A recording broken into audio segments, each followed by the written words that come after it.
Now we're going to layer on our white ribbon on top of that, but for added little effect, I'm going to use this Kaiser Craft foam tape. And what it's going to do, and I don't know if you can see here in this photo, it actually layers. So there is 3 dimensionals here. You can get under all kinds of things. So what we're going to do is we're just going to take a few snips of this foam, and just sporadically I'm going to put it under here where it doesn't show, and we'll carry on with this process.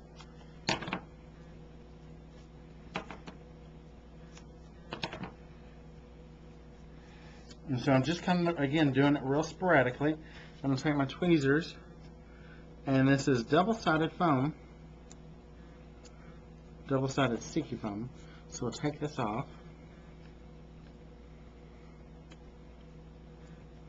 Again, easier said than done sometimes when you're on the camera. I know that's crazy, isn't it? We're taking this off. And again, this is the confetti border from the February release.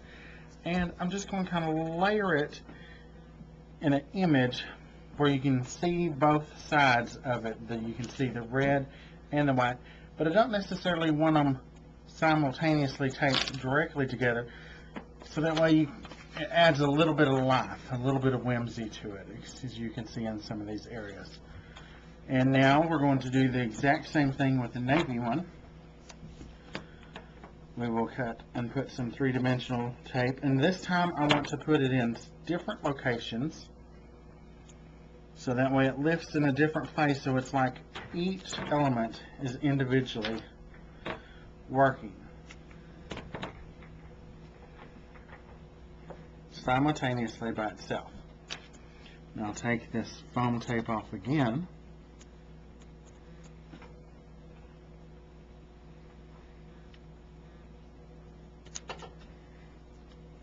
And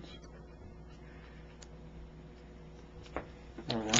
Again, this 3D foam brings anything to life. Well, I think y'all have seen us use it several times.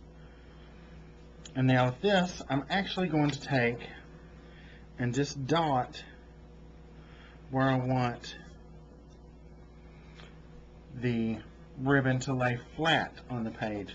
So that way, again, it gives us more dimension if some of it sticks up and some of it lays down. So it's almost like the ribbon that has a mind of its own now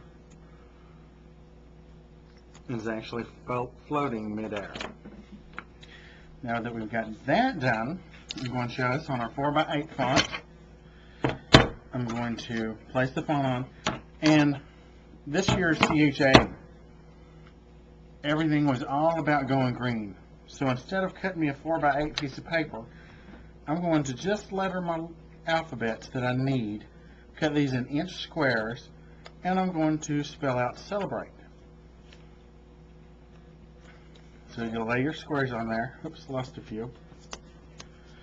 And we're going to stop there because I think you get the point. We'll stick it in here, and now we'll roll out our letters. And that's what's wonderful about these 4x8 fonts, is you don't have to waste anything. Now you can cut out just the smallest little bit as you need, or if you conserve your letters, you know, you can actually cut out the whole alphabet and then just stick them in a bucket if you don't need them. And to start, I'm going to take out, and with my tweezers, this is how I like to do some of my fonts. With my tweezers, I'll hold and glue. And again, I'm just using Cutter Bee tweezers. We have these here in store. They're nice and Teflon, so they don't stick together. And I'm going to start spelling out my letters. There's the C. And again, you can see how easy this is to do. Now you can run your Xyron.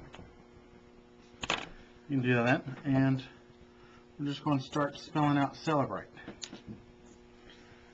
C-E. Now we'll get our L. Turn it over one more time. And again, I'm just kind of polka dotting. There comes our L.